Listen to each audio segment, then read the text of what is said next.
Dubai के अरबपति ससुराल में गरीब बहू की सुकून की नींद।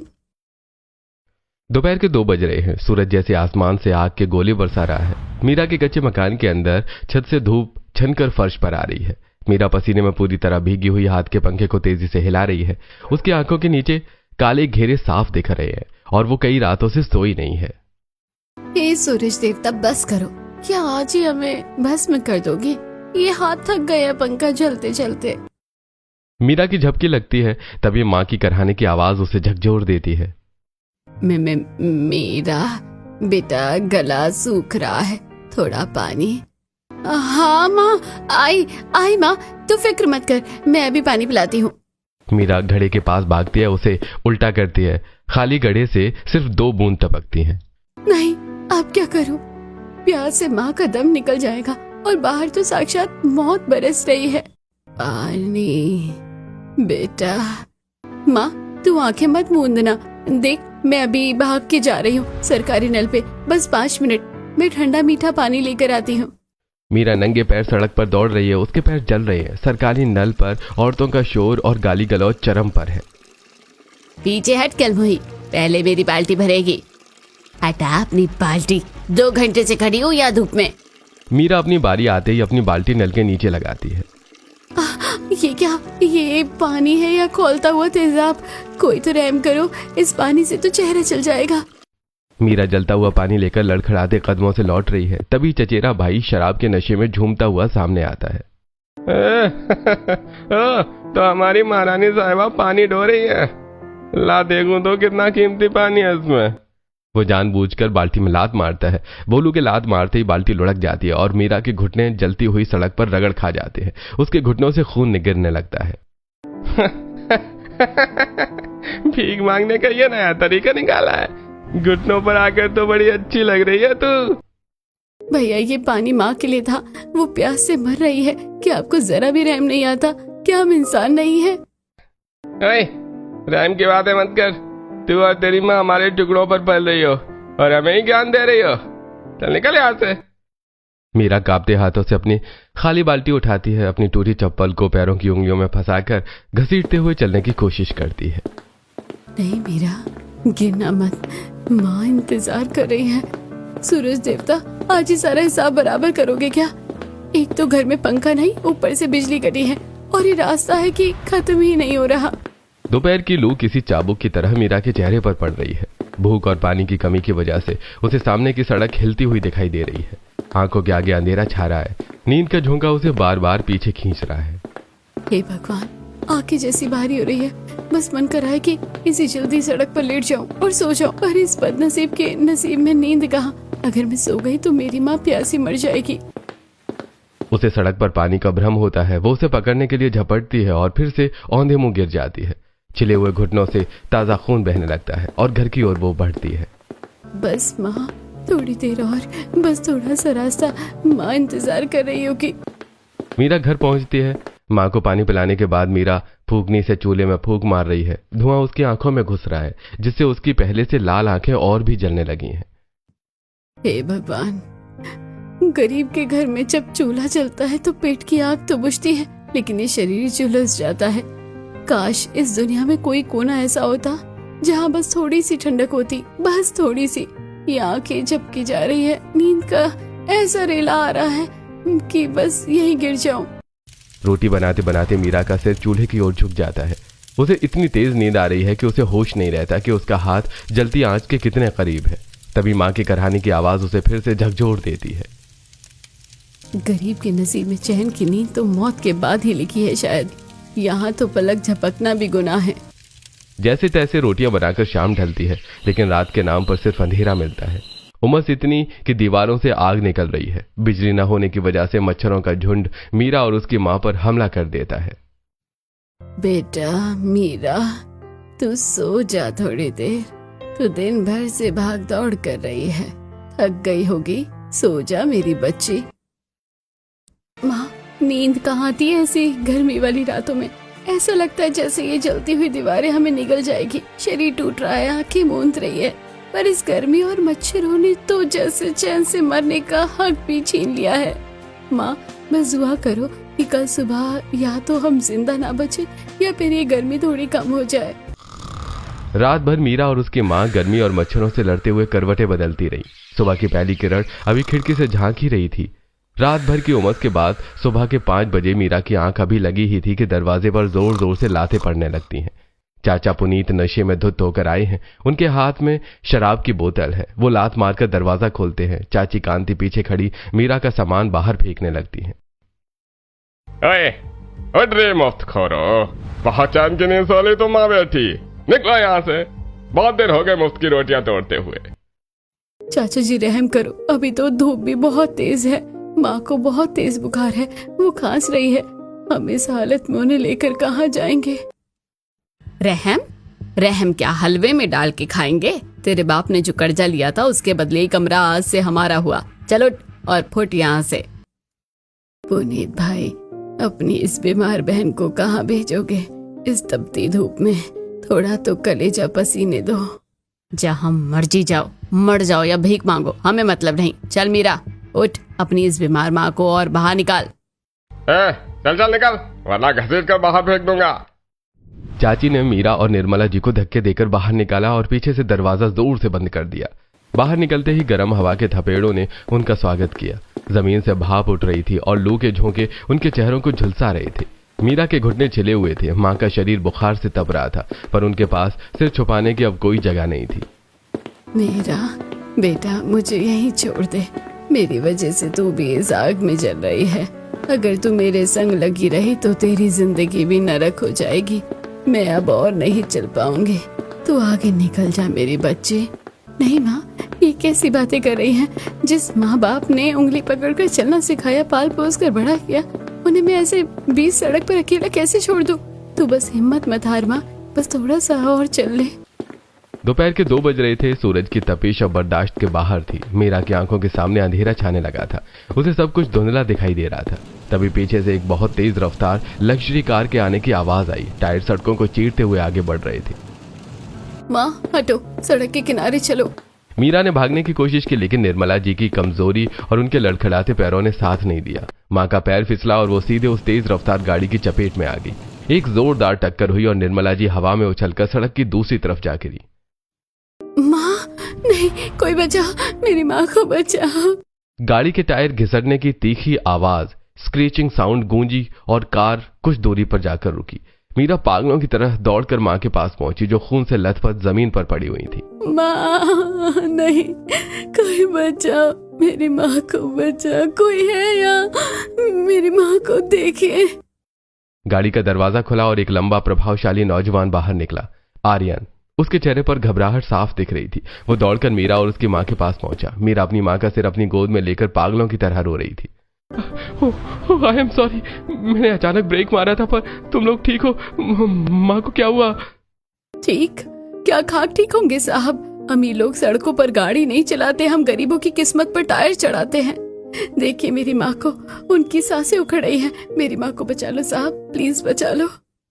आर्यन की नजर मीरा की हालत पर पड़ी। पसीने में भीगा चेहरा, धूप से सूजी हुई आंखें और उसके हाथों पैरों पर पड़े वो दर्दनाक छाले। उसकी बेबसी देखकर आर्यन का कलेजा कांप गया। निर्मला जी ने बहुत मुश्किल से अपनी आंखें खोली और कांपते हाथों से आर्यन का हाथ पकड़ा और उसे मीरा के हाथ पर रख दिया। साहब मेरी बच्ची, इसका कोई नहीं, इसे संभाल। और बस निर्मला जी की गर्दन एक तरफ लुढ़क गई। मीरा का इकलौता सहारा उस तपती सड़क ने हमेशा के लिए छीन लिया। नहीं माँ, तू मुझे ऐसे छोड़ के नहीं जा सकती। मेरा इकलौता सहारा भी छीन लिया। तुम्हारी वजह से मेरी माँ मर गई साहब। मेरी माँ ही बची थी इस दुनिया में, तुमने उसे भी मार डाला। रो मत मीरा, तुम्हारी माँ चली गई, पर वो तुम्हें मेरी जिम्मेदारी सौंप गई है। जब तक मैं जिंदा हूँ मैं तुम्हें कभी परेशान नहीं होने दूंगा। आज से तुम्हारी हिफाजत मेरा फर्ज है। फिर आर्यन और मीरा निर्मला जी का अंतिम संस्कार करके आर्यन मीरा को लेकर अपने बंगले पर पहुंचता है। मीरा सदमे में है, वो बिल्कुल बेसुध है। आर्यन उसे सहारा देकर अंदर ले जाता है। मीरा, तुम यहाँ सोफे पर बैठो, मैं तुम्हारे लिए पानी लेकर आता हूँ और डॉक्टर को फोन करता हूँ। घबराना मत, ये तुम्हारा ही घर है। आर्यन किचन की तरफ जाता है, लेकिन जब वो पानी लेकर वापस लौटता है तो जो नजारा देखता है उसे देखकर उसके कदम वहीं रुक जाते हैं। कमरे में दादी पद्मिनी जी लेटी हुई हैं। उन्हें बुखार है और वो कोमा जैसी स्थिति से अभी अभी बाहर आई हैं। बेसुध मीरा, जिसे खुद होश नहीं था, वो दादी के पास बैठी है और एक गीला कपड़ा उनके माथे पर रख रही है। हैरान हूं, जिसे खुद सहारे की जरूरत है वो दादी की देखभाल कर रही है। आज तक मेरी भाभीियों ने दादी के सिर पर हाथ नहीं रखा, और ये लड़की। अरे बेटा, तू आ गया। हाँ दादी, मैं यही हूँ। आप कैसी हैं? आर्यन, तू इधर आ। ये बच्ची कौन है आर्यन? कितनी प्यारी है। इसके हाथों के स्पर्श में बहुत सुकून है। इसके स्पर्श में ऐसी ठंडक है कि मेरा बुखार जैसे आधा उतर गया। दादी, ये मीरा है। सड़क पर एक हादसा हो गया था। इसकी माँ अब दुनिया में नहीं रही। मरते वक्त इन्होंने इसका हाथ मेरे हाथ में थमा दिया था। हे भगवान, इतना बड़ा अनर्थ। बेटा, अब इस बच्ची की पूरी जिम्मेदारी तुझे ही लेनी होगी। बेटे, तेरा नाम क्या है? तेरे माता पिता कौन थे? दादी माँ, मेरा नाम मीरा है। मेरी माँ का नाम निर्मला था और मेरे पिता ने बहुत कर्जा लिया था और चाचा चाची ने हमें घर से निकाल दिया। माँ धूप और प्यास सह नहीं पाई। क्या कहा? निर्मला? निर्मला की बेटी है तू? अरे वो तो मेरी बचपन की सबसे प्यारी सहेली कजरी की बहू थी। हम एक ही गांव में साथ खेले बड़े थे। क्या हुआ उसे और उसके परिवार का ये हाल कैसे हुआ? मीरा की आंखों से आंसू बहने लगते हैं। उसे याद आता है कि कैसे गरीबी ने उसकी परिवार को उजाड़ दिया। आर्यन, किस्मत का खेल देख। मेरी सहेली की पोती आज दर दर की ठोकरें खा रही है। मैं अपनी सहेली को तो नहीं बचा पाई, पर उसकी अमानत को इस घर की इज्जत जरूर बनाऊंगी। आर्यन, तूने इस बेचारी का आखिरी सहारा भी हमेशा के लिए छीन लिया। दादी, मैं अपनी गलती मानता हूँ। जो कहोगे वो करने को तैयार हूँ। बेटा, गलती सिर्फ तेरी नहीं, उन चाचा चाची और उस बेदर्द समाज की भी है। पर अब इस बच्चे की जिम्मेदारी तेरी है। देख इसकी हालत, जैसे झुलस गई हो ये धूप में। जा अपनी केयर टेकर किशोरी को बुला। आर्यन केयर टेकर किशोरी को बुलाता है। किशोरी कमरे में आती है। किशोरी, मीरा को ले जाओ, इसे नहलाओ, इसके कपड़े बदलवाओ और इसे कुछ अच्छा खिलाओ। इसे किसी चीज की कमी नहीं होनी चाहिए। किशोरी मीरा को लेकर जाती है। कुछ देर बाद मीरा वापस आती है। उसने एक साफ सुथरी सूती साड़ी पहनी है। बाल करीने से बंधे हैं, लेकिन चेहरे की उदासी अभी भी वही है। वो धीरे से आकर दादी के पास जमीन पर बैठ जाती है। दादी माँ, मुझे कुछ नहीं चाहिए, बस आप मुझे अपने पास रहने दीजिए। मुझे सिर छिपाने के लिए एक छत चाहिए।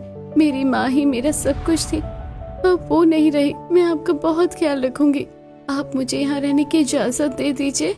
नहीं बेटे, तू यहाँ नौकरानी बनकर नहीं रहेगी। मेरी सहेली की अमानत को मैं दर दर नहीं भटकने दूंगी। आर्यन, इधर आ। जी दादी, बोलिए। आर्यन, तुझे मेरा एक कहना मानना पड़ेगा। अगर तू अपनी इस दादी की इज्जत रखना चाहता है और अपनी गलती का प्रायश्चित करना चाहता है तो तुझे मीरा से शादी करनी होगी। शादी? दादी, आप ये क्या कह रही हैं? अभी तो मीरा सदमे में है और मम्मी पापा को क्या जवाब दूंगा? सब दुबई में है, वो कभी नहीं मानेंगे। नहीं दादी माँ, साहब तो बहुत बड़े लोग हैं। मैं तो एक मामूली गरीब लड़की हूँ, मैं इस लायक नहीं। चुप हो जा मीरा, ये कोई एहसान नहीं है। निर्मला ने मरते वक्त तेरा हाथ आर्यन के हाथ में थमाया था। वो एक वचन था। और आर्यन, तू सुन ले, अगर तूने शादी नहीं की तो ये दादी आज के बाद दवा को हाथ तक नहीं लगाएगी। लेकिन दादी, मम्मी को कौन समझाएगा? पापा को क्या जवाब दूंगा? सब लोग दुबई में हैं, वो एक पल में इस रिश्ते को ठुकरा देंगे। सबको मैं देख लूंगी, तू बस इससे शादी कर ले। बाकी दुनिया से भिड़ने के लिए तेरी ये दादी अभी जिंदा है। दादी, आप जिद मत कीजिए, पर ठीक है, अगर आपकी खुशी इसी में है तो मुझे मंजूर है। दादी की जिद के आगे आर्यन को झुकना पड़ा। जल्दबाजी में कोर्ट मैरिज की औपचारिकताएं पूरी की गईं। मीरा के पास सोचने का वक्त भी नहीं था। उसकी उजड़ी हुई जिंदगी को अचानक एक नाम मिल गया था। चलो मीरा बेटा, चलो आर्यन, अब हम अपने घर चलते हैं। दादी माँ, हमारा घर कहाँ है? क्या वो यहाँ से बहुत दूर है? मीरा, हमारा घर दुबई में है, हमें समंदर पार जाना होगा। दुबई? पर साहब, मेरे पास तो वो पासपोर्ट भी नहीं है जो बड़े लोगों के पास होता है। मैं कैसे जाऊंगी? फिक्र मत करो, हमारे पास अपना प्राइवेट जेट है। हम किसी लाइन में लगने की जरूरत नहीं है। जिस लड़की ने कभी अपने गांव की सरहद पार नहीं की थी, आज वो हजारों फीट ऊपर बादलों के बीच उड़ रही थी। आलीशान प्राइवेट जेट के अंदर की ठंडी हवा मीरा के शरीर को छू रही थी। वो शरीर जो कल तक सूरज की लू और थपेड़ों को सहने का आदी था। हे भगवान, क्या मैं सच में बादलों के ऊपर हूँ? ऐसा लग रहा है कि जैसे मैं स्वर्ग में जा रही हूँ। कहीं ये कोई सपना तो नहीं? अभी आँख खुलेगी और वही चिलचिलाती धूप सामने होगी। एयर होस्टेस आती है और एक चमकते हुए कांच के गिलास में ताजा जूस मीरा के सामने रखती है। मीरा उस गिलास को छूने से भी डर रही है। गिर तो नहीं जाएगा? इतना साफ कांच है कि इसमें मेरा चेहरा दिख रहा है। घबराओ मत मीरा, तुम सुरक्षित हो। दादी और मैं तुम्हारे साथ हैं। साहब, क्या वहाँ दुबई में भी इतनी ही गर्मी होती है? क्या वहाँ भी औरतों को पानी के एक एक घड़े के लिए सरकारी नल पर लड़ना पड़ता है? वहाँ गर्मी तो है मीरा, लेकिन तुम्हारे लिए वहाँ सिर्फ ठंडक होगी। वहाँ पानी की कमी नहीं, पानी की बौछारें तुम्हारा इंतजार कर रही हैं। जैसे जेट दुबई की जमीन पर उतरा, बाहर की चकाचौंध देखकर मीरा की आंखें फटी की फटी रह गईं। मीरा, बाहर कदम रखो, अब तुम्हारी पुरानी जिंदगी का अंत हो गया है और एक नई दुनिया की शुरुआत। दुबई एयरपोर्ट के वीआईपी एग्जिट पर एक लंबी काली और चमकदार रोल्स रॉयस खड़ी है। ड्राइवर हुसैन ने सफेद दस्ताने पहनकर झुकते हुए कार का दरवाजा खोला। मीरा सहम कर पीछे हट गई। उसे लगा जैसे ये कोई कांच का खिलौना है जो उसके छूने से टूट जाएगा। साहब, इतनी बड़ी और चमकती गाड़ी? हमारे गांव के सरपंच की जीप तो इसके सामने धूल जैसी लग रही है। क्या मैं सच में इसमें बैठूंगी? हाँ मीरा, अब से तुम्हारी हर सवारी ऐसी ही होगी। आओ अंदर बैठो। मीरा जैसे ही मखमली सीट पर बैठी, उसे एक सुकून भरा एहसास हुआ। उसने धीरे से अपने उन हाथों से सीट को छुआ जिन पर धूप के छाले थे। हैरानी की बात यह थी कि उन छालों का दर्द अब चुभ नहीं रहा था। मखमल की कोमलता उन्हें सहला रही थी। साहब, हमारे गांव के मंदिरों में भी इतनी सफाई नहीं होती जितनी आपकी गाड़ी के अंदर है। यहाँ तो मिट्टी का एक भी कण भी नहीं है। ये सपना तो नहीं है? ये सपना नहीं, हकीकत है मीरा। देखो, दर्द हुआ ना, इसका मतलब तुम जाग रही हो। हाँ बेटा, ये सच है। आर्यन ने गलती की थी तो अब उसे प्रायश्चित तो करना ही होगा। अब तुम इस घर की लक्ष्मी हो। गाड़ी एक बहुत बड़े सोने के नक्काशीदार दरवाजे के सामने रुकती है। यह घर नहीं, एक विशाल महल था। जैसे मीरा कार से उतरी, उसकी आंखें फटी की फटी रह गई। घर के बाहर सास विनीता, ससुर आलोकनाथ, जेठानी रश्मि और नंद निधि, पूरा परिवार खड़ा था। आर्यन, ये सब क्या है? तुम लोग तो अगले महीने आने वाले थे अचानक, और ये फटे पुराने कपड़ों वाली लड़की कौन है जिसे तुम अपने साथ लेकर आए हो? ओह माय गॉड, इसके पैरों की हालत देखो और ये बदबू। आर्यन, क्या तुम किसी अनाथालय से इसे उठाकर लाए हो? बस विनीता, रश्मि, अपनी जुबान को लगाम दो। ये इस घर की छोटी बहू है, मीरा, आर्यन की पत्नी। अभी सब लोग अपने अपने कमरे में जाओ, मुझे आराम करना है। बाकी बातें बाद में होगी। दादी का हुक्म चलते ही सब सन्न रह गई। नंद निधि और जेठानी रश्मि पैर पटकते हुए अंदर चली गई। आर्यन मीरा को लेकर उसके कमरे में जाता है। कमरा पूरी तरह अंधेरे में डूबा हुआ है। मीरा दरवाजे पर ही रुक जाती है। आर्यन साहब, यहाँ तो बहुत अंधेरा है। क्या यहाँ दुबई में भी बिजली कट जाती है गांव की तरह? यहाँ भी अंधेरे में ही सोना पड़ेगा क्या? बस 2 सेकंड रुको मीरा।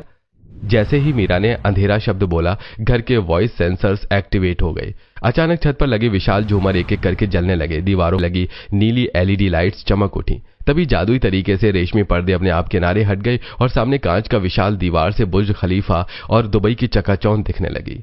हे भगवान, ये क्या हुआ? अपने आप लाइटें चल गई, पर्दे भी अपने आप हिल रहे हैं। इसे बिजली कटना नहीं, स्मार्ट होम कहते हैं मीरा। इस घर में सेंसर्स लगे हैं जो तुम्हारी आवाज और हरकत से काम करते हैं। ये सब मशीनें हैं, कोई जादू नहीं है। आर्यन उसे वॉशरूम की तरफ ले जाता है। मीरा जैसे ही अंदर कदम रखती है, उसकी चीख निकल जाती है। साहब, ये सब तो सुनहरे सुनहरे हैं। साहब, क्या इनकी पॉलिश नहीं उतर जाएगी अगर मैं इन्हें पानी से छूऊंगी? अरे ये सब नल शावर सब सोने का है, गोल्ड का। क्या ये असली सोना है? हाँ बिल्कुल असली, 18 कैरेट गोल्ड। अब तुम फ्रेश हो जाओ, मैं बाहर ही हूँ। मीरा बाथरूम का दरवाजा बंद करती है और उसने जैसे ही नल के पास हाथ किया, बिना छुए पानी अपने आप बहने लगा। पानी के साथ साथ पूरे वॉशरूम में मोगरे और गुलाब की खुशबू फैल गई। साहब, ये पानी है या इत्र? हमारे सरकारी नल से तो काई की गंदी बदबू आती थी और यहाँ तो खुशबू बरस रही है। अरे मीरा, ये सोना असली है और यहाँ पानी टैंकर से नहीं, खास फिल्टर से आता है जिसमें खुशबू मिलाई जाती है। अब तुम अच्छे से फ्रेश हो जाओ। वॉशरूम से फ्रेश होकर मीरा जैसे ही कमरे में आई, उनकी नजर विशाल बिस्तर पर पड़ी। वो डरते डरते उस पर बैठी। बिस्तर इतना मुलायम था कि मीरा का आधा शरीर अंदर धंस गया। हे भगवान, ये बिस्तर है या रूही का फाहा? गांव में तो खटिया की रस्सियां पीठ में चुभती थी और यहाँ तो ऐसा लग रहा है जैसे मैं बादलों में बैठी हूँ। मीरा जैसे ही बिस्तर पर सीधी हुई, उसकी नजर सामने वाली दीवार पर पड़ी। कमरे की लाइटें धीमी हो गईं और अचानक सामने वाली पूरी दीवार नीले पानी से भर गई। विशाल मछलियां और छोटी शार्क तैरती हुई मीरा की ओर आने लगी। एक इलेक्ट्रिक मछली कांच के बिल्कुल पास आकर चमकी।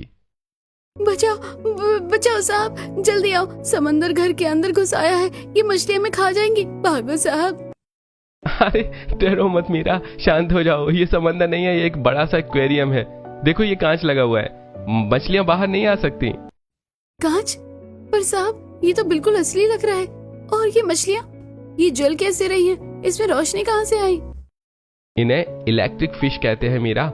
जब तुम रात को सोओगी तो ये मछलियां अपनी रोशनी से कमरे को रोशन रखेंगी। यहाँ बल्ब की जरूरत नहीं पड़ती। मीरा चलो, अब सब लोग नीचे डाइनिंग टेबल पर इंतजार कर रहे हैं, सबके साथ मिलकर खाना खाते हैं। नहीं साहब, मुझे बहुत अजीब लग रहा है। आपकी जेठानी और ननद जी मुझे देखेंगी तो फिर से ताने मारेंगी। मैं उनके सामने हाथ से खाना खाऊंगी तो वो मेरा मजाक उड़ाएगी। मुझे यही रहने दीजिए। ठीक है मीरा, मैं समझ सकता हूँ, तुम परेशान मत हो। मैं यही तुम्हारे कमरे में खाना मंगवा देता हूँ। मैं वेटर को बोल देता हूँ। आर्यन एक बटन दबाता है, कुछ ही देर में दरवाजा अपने आप खुलता है और एक चमकदार सिल्वर रोबोट पहियों पर चलता हुआ अंदर आता है। उसके हाथ में एक डिजिटल स्क्रीन है और सिर पर नीली लाइटें जल रही हैं। Good evening ma'am. Yes madam, आप आज रात खाने में क्या पसंद करेंगी? इटालियन, चाइनीज या इंडियन? आर्यन साहब, ये कौन है? इसके सर पर नीली आंखें जल रही हैं और ये आदमियों की तरह बोल रहा है। क्या ये कोई भूत वूत है क्या? अरे नहीं, ये भूत नहीं, रोबोट है। ये इस घर का वेटर है। जो तुम बोलोगी ये वही खाना ला कर देगा। मुझे बस सादा खाना चाहिए। 2 रोटी और थोड़ी सब्जी मिल जाए वही बहुत है। ओके मैम, आपके लिए ताज़ा चपाती, फ्राइड पोटैटो और दाल सुल्तानी तैयार की जा रही है। कुछ ही देर में रोबोट सोने की नक्काशीदार थाली लेकर आता है। मीरा उन बर्तनों को देखकर दंग रह जाती है। वो अपनी उंगली से उन नक्काशियों को छूकर देखती है। साहब ये बर्तन, ये तो सोने की तरह चमक रहे हैं। क्या सच में ये सोने के हैं? हाँ मीरा, ये सारे बर्तन शुद्ध सोने से बने हैं। यहाँ तक कि हमारे यहाँ जो चाय भी पी जाती है उस पर भी सोने का वर्क होता है। हमारे यहाँ का रहन सहन ऐसा ही है। अब तुम ये खाना खाओ और सो जाओ। मीरा ने भरपेट खाना खाया। पहली बार उसका पेट भरा था और मन शांत था। जैसे ही वो उस मखमली बिस्तर पर लेटी, कमरे का तापमान सेंट्रल एसी की वजह से बिल्कुल ठंडा हो गया। माँ, देख रही हो, आज तेरी मीरा को पहली बार सुकून की नींद आ रही है। न गर्मी, न मच्छर, न शोर, बस ये नीली मछलियाँ और ये ठंडक। काश माँ तू भी यहाँ होती। आज तेरी मीरा को पहली बार सुकून की नींद आ रही है। एक्वेरियम की नीली रोशनी और एसी की ठंडक के बीच मीरा पहली बार बिना किसी डर और प्यास के गहरी नींद में सो गई। अगली सुबह जब मीरा की आंख खुली तो उसे एहसास ही नहीं हुआ कि सुबह हो गई है, क्योंकि कमरे में अब भी वही ठंडक और शांति थी। वो तैयार होकर कमरे से बाहर निकली। बगल में ही दादी पद्मिनी जी का कमरा था। कमरा आधुनिक मशीनों से भरा हुआ था। दादी माँ प्रणाम। अरे बेटा, तू आ गई, आ मेरे पास बैठ। दादी माँ, आप अब कैसा महसूस कर रही हैं? ये मशीनें, इनसे आपको डर नहीं लगता? नहीं बेटा, अब तो आदत हो गई है। पर सच कहूँ तो तेरे आने के बाद इस कमरे से दवाइयों की कड़वी गंध चली गई। दादी माँ, मैं तो एक मामूली लड़की हूँ। ये सब आपकी और आर्यन साहब की बदौलत है। ये हज में जिंदा हूँ और यहाँ पर हूँ। मीरा दादी के पास बैठी उनके हाथ दबा रही है। तभी कमरे के बाहर खट खट खट की आवाज गूंजती है। माया ऊंची हील्स पहने, चेहरे पर भारी मेकअप और हाथ में एक बेहद कीमती ब्रांडेड बैग लिए कमरे में दाखिल होती है। उफ, ये कमरे में कैसे अजीब सी गंध आ रही है। ऐसा लग रहा है जैसे कोई धूल मिट्टी वाला इंसान घर घुस आया हो।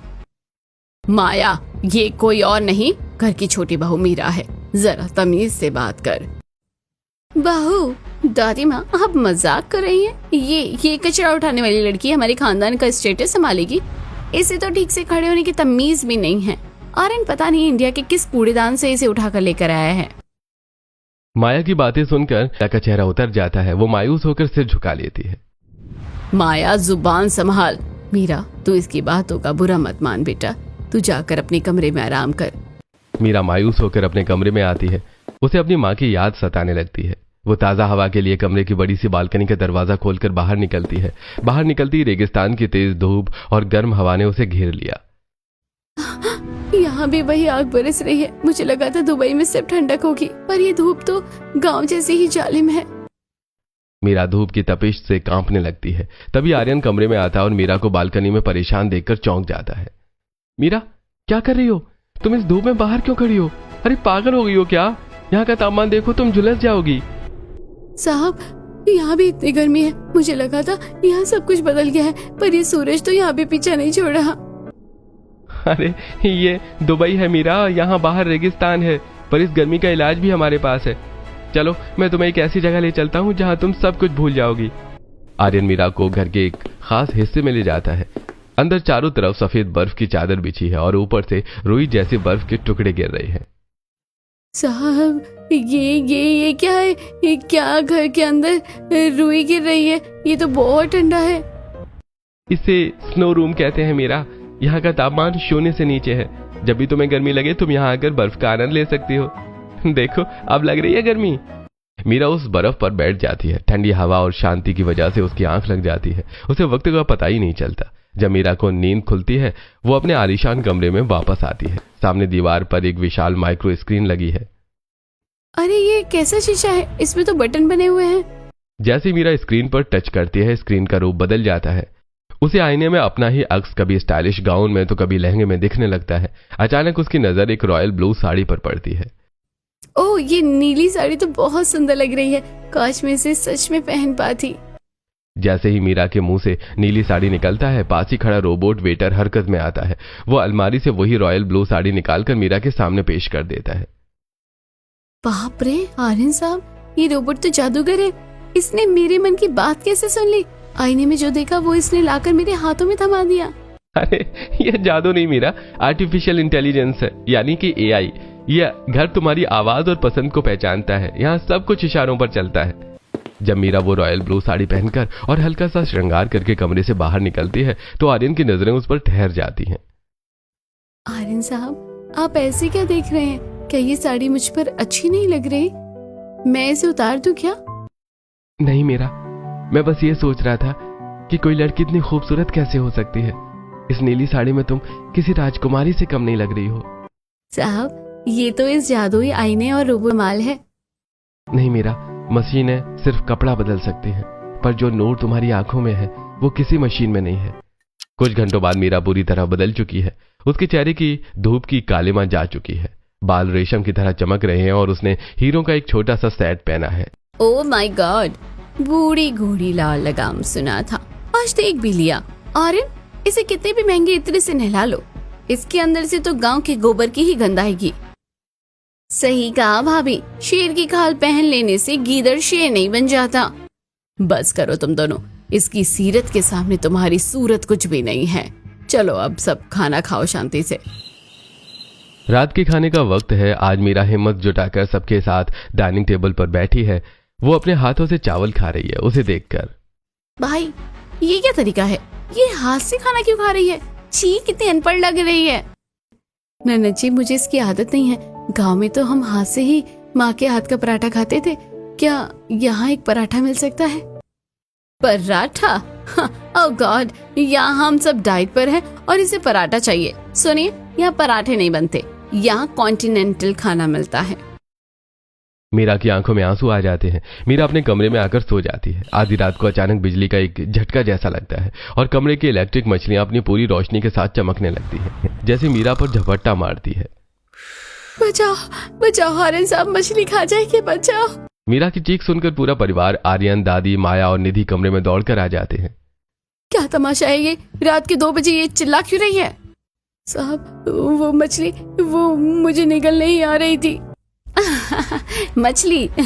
ये सिर्फ डिजिटल लाइट है भाभी, इसे एक्वेरियम कहते हैं।